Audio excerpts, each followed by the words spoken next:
My name is Kala, Arvind Kala. I witnessed an astonishing sight 10 days ago when the US Vice President J.D. Vance visited India with his Indian wife Usha and their three children, two boys and a girl. The boys were 7 and 5, and the girl was 3.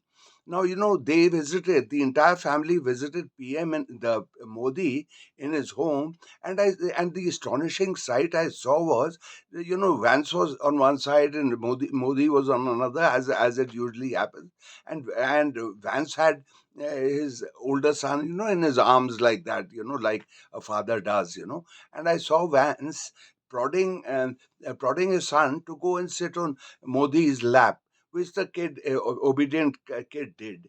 Now, that is not how children behave at all. Mr. Modi has no idea of children because he has never had a family. But I know of children, both little boys and girls, and I have met them intimately. I know them very well. But why did that boy go to Modi's this thing? Now my theory is, which would be 100% right, is that there must have been a request from the PM's office Delhi. In Delhi, or some instructions to the our embassy in Washington, or even a request to the US embassy to tell JD Vance that when JD Vance visits the PM in the PM's home, the PM would like it if JD Vance's older kid sits on Modi's knee, which the little kid did. Now, you would say, how the hell would I know, assume this? Because Mr. Modi's whole life has been scripted. We've been witness to that. Haven't we seen Modi and Xi Jinping, who's captured for 2,000 square kilometers of Azad, sitting on a swing, on an ornate swing in Gujarat, where Mr. Modi invited Singh to come. The second time was when the Japanese Prime Minister and the Japanese and his wife wore a Modi jacket and Modi clothes. Now, why would the Japanese Prime Minister do that? He's been trotting the globe all along. I've seen Japanese Prime Ministers. I never saw the same Prime Minister wearing the clothes of the host country he was visiting. It never happened. Then a third this thing was Netanyahu on a beach, barefoot with Modi. All that presumably in Gujarat. Now, all this is absolutely scripted. Mr. Modi's every step of his is scripted, because how he enters a place, how he exits a place. You'll see one thing, that the cameras which follow him make sure that there's nobody else in the frame, not even Amit Shah. He goes alone and he comes alone, etc., etc. So why would he? So why on earth would such a standoffish man have this? He's got peculiar. I was astonished when I saw that, and he was suitably polite, etc. He shook hands with each kid, which uh, which was uh, which was sophisticated thing to do. But then he was chatting them up, while walking around in his garden, which was, it was one of the first glimpses Indians got of Modi's home, etc. There was a kiosk there, and he was chatting with them. And Modi now, Modi, and then Modi passed um, a peacock feather to one kid, then to the another, to another. But the long and short of it is, when I saw the video, you can see the video also, carefully scripted, etc. Mr. Modi was very ingratiatingly obsequious. He was buttering up Vance and thereby Trump and thereby America, buttering them up. Obviously, I got goose flesh, when your hair stand on end. No, which reminds Mr. Modi reminds me of that famous saying that there are people who are weak with the strong and strong with the weak. Now you see Mr. Modi's ingratiating behavior with J.D. Vance, because J.D. Vance is the second most powerful man in mighty America.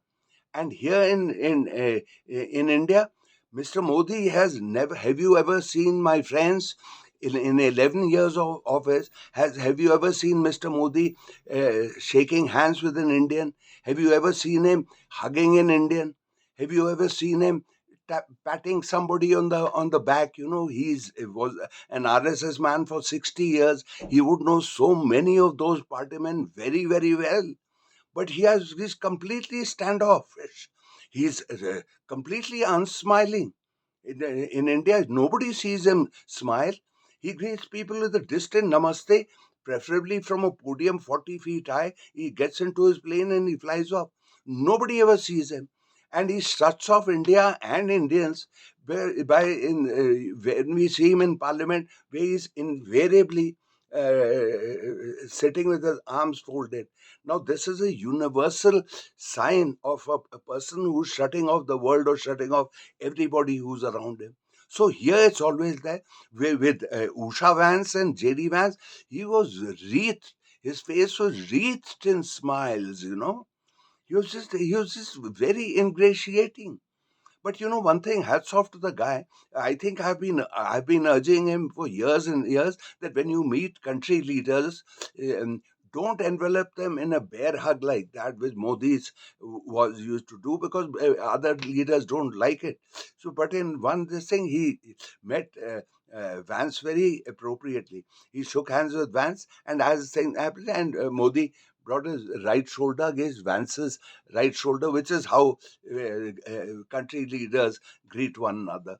Now this is now why on earth now look at this, whether the PM's office asks requests JD Vance to have, Modi wants to be unique. He is a severe narcissist. He wants to do things that nobody has done before. That is why he dresses in that outlandish style. That is why he used to gather, envelop people, whether Putin or Macron, or in a bear hug, or wearing colorful clothes, or wearing turbans. Mercifully, he hasn't worn his Maharaja turbans outside the country, for he's realized that he may be jeered. So so he's actually two personalities. One personality in India as a standoffish emperor who's got nothing to do with India and Indians, and his real life is with the German Prime Minister and British Prime Minister, etc., etc. No, no. Have you ever seen all these fellows dressing up in Modi jackets, or etc., or doing these unscripted things? Mr. Modi wants to be unique. This is his narcissism. Well, I wish him well. These were thoughts, but you must go and see the video. It was, obsequious.